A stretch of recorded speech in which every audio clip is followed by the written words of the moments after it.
Fala pessoal, mais um vídeo hoje aqui no modelo diferente, tentando trazer um pouquinho de variação para não ser somente aquela câmera estática do computador. Vai ser uma câmera estática, mas vai ser num outro ângulo. Tentei trazer um pouquinho mais de qualidade para esses vídeos, tentei captar com um microfonezinho um pouquinho melhor para justamente trazer esse debate. E qual é o texto que a gente vai debater hoje, que a gente vai discutir? Vai ser The Platform Society, tá? É um texto da Van Dyke, junto com alguns outros autores aqui que eu sempre necessito assim, de uma colinha, né? O Thomas Powell e o Martin de Waal, né? Me corrijam se eu tiver falado esse nome errado, mas assim, eu sempre vou dizer assim, Van Dyke e autores aqui para a gente poder trazer um pouquinho das ideias. E qual o conceito principal desse texto, né? É um texto muito bacana, um texto de 2018 e vai trazer justamente que a gente está vivendo uma sociedade de plataforma, né? Trazendo um pouquinho aí dos pontos que eu trouxe assim no último vídeo, né, que era o capitalismo de plataforma, né, do Nick Snirsek. E aí a gente vai trazer algumas relações para a gente entender por que a gente está vivendo uma sociedade de plataforma. A gente entende que agora tudo está ultrapassado por uma infraestrutura digital. Só que a gente não pode entender essa infraestrutura digital de maneira isolada. A gente precisa entender que diante disso existe uma série de lutas, né, de embates entre a sociedade civil e essas grandes corporações que têm interesses tanto sociais quanto também interesses econômicos que estão por trás de tudo isso. E diante desse conjunto de disputas, essas plataformas elas surgem e ao mesmo tempo elas entram como aí moderadores, né, intermediários nessas relações. Elas são a principal forma, e a gente pode definir plataforma como isso, esse detalhe, como uma arquitetura que é programada para designar, né, para fazer essa infraestrutura relacional entre justamente os usuários. A gente está entendendo que existe um usuário final e alguém que quer realizar um serviço ou uma ação, e justamente ela age nesse processo de conexão.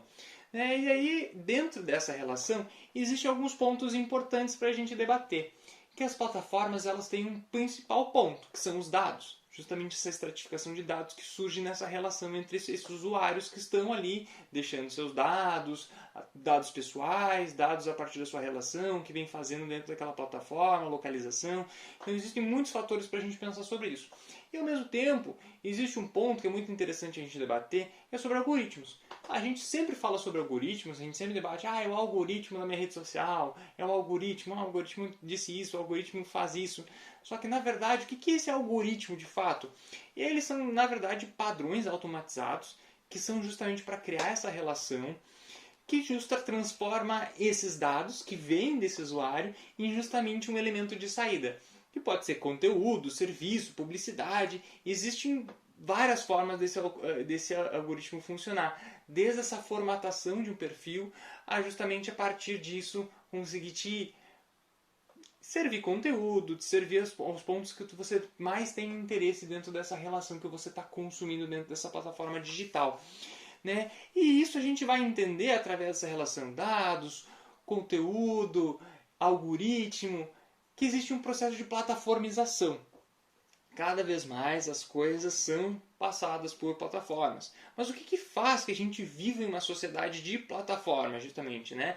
A gente entende que muitas vezes essas plataformas elas entram num viés de elas estão trazendo bem-estar, estão trazendo benefícios, elas são neutras, mas ao mesmo tempo elas vêm por um viés de muita opacidade. A gente não consegue entender muitas vezes os mecanismos que elas têm, a gente acaba aceitando os termos de uso, muitas vezes sem ler aqueles PDFs longos que dizem que muitas vezes elas vão ter acesso ao nosso microfone, à nossa localização, à região que a gente está. Então a gente tem que ficar com um certo pé atrás sobre elas. Justamente para entender porque existe uma infraestrutura e ao mesmo tempo esse monopólio, existe um monopólio dessa infraestrutura digital que a gente vai chamar aqui de GAFAM, que são essas 5 empresas gigantes da tecnologia que dominam essa relação com as plataformas, que a gente vai dizer aí, Google, Facebook, Amazon, vamos lá, deixa eu lembrar mais, Apple e Microsoft. Então essas são as principais. Né? E a gente vai entender que dentro disso existem plataformas que são de infraestrutura, que são essas da GAFAM, elas que giram justamente, dão o patamar para uso, que dão essa infraestrutura para uso, e ao mesmo tempo, que são os principais coletores de dados, claro, e ao mesmo tempo existem as setoriais, que a gente pode dizer que são plataformas de nicho, que a gente vai entender que pode ser um Airbnb, né, próprio Uber, né? São plataformas que elas são menores, dificilmente a gente vai ver, isso eu falei no vídeo passado, né? O próprio Sérgio Amadeu fala isso, né? Dificilmente você vai ver um Uber comprar o Google. É muito mais fácil você comprar o Google comprar o Uber, né? Dentro disso, porque a relação delas são muito diferentes de tamanho, uma é mais nichada e específico. E essas plataformas, elas vêm como um processo, né, de dependência. A gente depende delas, justamente para muitas coisas, locomoção, educação, consumo, mas ao mesmo tempo elas também são dependentes da gente. Então existe um processo de dependência dessas plataformas porque elas cada vez mais necessitam que os usuários deixem seus dados. Então, se os usuários não participam dessas plataformas, essas plataformas elas não vão ter o lucro desejado, a estratificação de dados, que mais tarde elas vão converter em monetização. E para isso, existe um interesse que cada vez mais as plataformas deixem a gente conectado, que a gente fique cada vez mais conectado a elas. Mas, ao mesmo tempo, elas também são, além de dependentes de nós, elas têm uma dependência do setor privado e também elas têm uma dependência com investimentos públicos, que justamente estão lá, justamente pela essa infraestrutura. Cada vez mais governos dependem de plataformas, porque justamente veem que existe uma necessidade de digitalização do mundo. Burocratização passa a ser digitalizada. Muitos dos setores que a gente está usando acabam sendo viés no digital. Nossa própria carteira de motorista hoje é digital. Processos que você faz dentro de uma prefeitura são digitais. Então a gente consegue ver que existe um processo de digitalização. Por isso que a gente diz que cada vez mais as plataformas são potências e elas estão em dominância. Elas estão acontecendo. Por isso que a gente vem dizendo, a gente vive numa sociedade de plataforma, porque esses elementos, as plataformas, elas passam a ganhar muito poder em diversos segmentos da nossa vida que acabam sendo atravessados por esse nível digital das plataformas. E ao mesmo tempo a gente começa a pensar que certos elementos como privacidade, segurança dos nossos dados, né, a segurança, a nossa privacidade do que a gente está fazendo online, se isso está dissolvendo, se as pessoas estão entendendo, se as plataformas estão acompanhando certas coisas que para nós eram privadas e muitas vezes a gente não sabe, porque existe um nível opaco que a gente não consegue ver, a gente não consegue entender o que eles estão fazendo com os nossos dados. Então a gente entende que muitas vezes a gente não sabe o que está acontecendo. A gente não tem total noção, parece que eles sabem melhor do que nós, parece que muitas vezes o algoritmo sabe mais do que a gente, e a gente não sabe como é que isso está acontecendo. E ao mesmo tempo a gente consegue ver alguma série de elementos que passam através dessas plataformas, que é o processo de datificação. Tudo acaba se tornando um elemento para extrair dados, dados passam a ser a moeda da vez. Para isso, cada vez mais se formam formas de capturar dados, formas de extrair essas informações digitais da gente. Existe um controle da circulação desses dados, principalmente por essas grandes empresas da tecnologia e das plataformas, que são elas que determinam como esses dados vão girar, se vão gerar em publicidade, quem vai ser detentor desses dados. Ao mesmo tempo, a gente vê que esses elementos passam a ser commodities, né? O que a gente faz no nível digital passa a ser commodity. Ah, mas eu estou usando o Facebook de graça, ah, mas eu estou usando o Instagram de graça.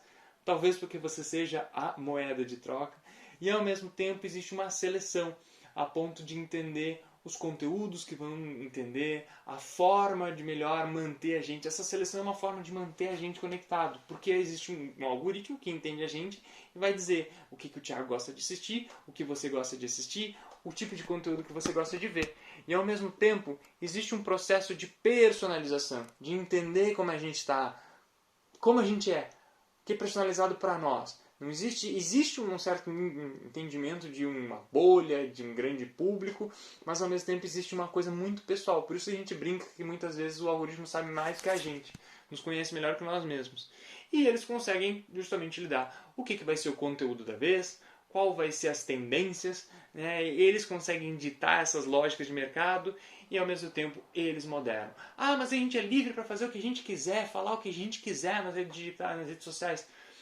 Não, muito bem, porque a moderação está ali para dizer o que você pode e o que você não pode. Muitas vezes você está entendendo ali que você é livre, mas existe uma série de restrições que estão nesses termos de uso e que muitas vezes nos fazem jogar diante da lógica que a gente tem nessas redes sociais. Então, esses são os principais pontos, né? Os autores eles vão trazer esses elementos abordados em alguns segmentos, como notícias, transporte, saúde, educação, e ao mesmo tempo eles vão dizer que existe uma responsabilidade governamental para a regulamentação. A gente vê esse debate acontecendo justamente na União Europeia, em cada vez mais esses usos dos dados estão sendo colocados em pautas para discussão entre o Senado, entre os governos, né? A própria sociedade vem debatendo isso, porque sentem-se que essa privacidade está sendo invadida, mas a gente não vê isso em outras partes do mundo, né? Isso é uma perspectiva do norte global. Dentro de uma perspectiva do sul global, a gente ainda consegue ver que nem todo mundo tem acesso à internet ainda. Nem todo mundo tem acesso à plataforma ainda. Então a gente está alguns passos para trás, mas ao mesmo tempo é cada vez mais necessário a gente trazer esse debate para a praça, para a gente poder falar, cada vez mais debater de que, na verdade, nós somos uma moeda de troca e a gente não pode deixar que esses dados saiam aí de maneira muito fácil para essas corporações que acabam fazendo lucro com a gente.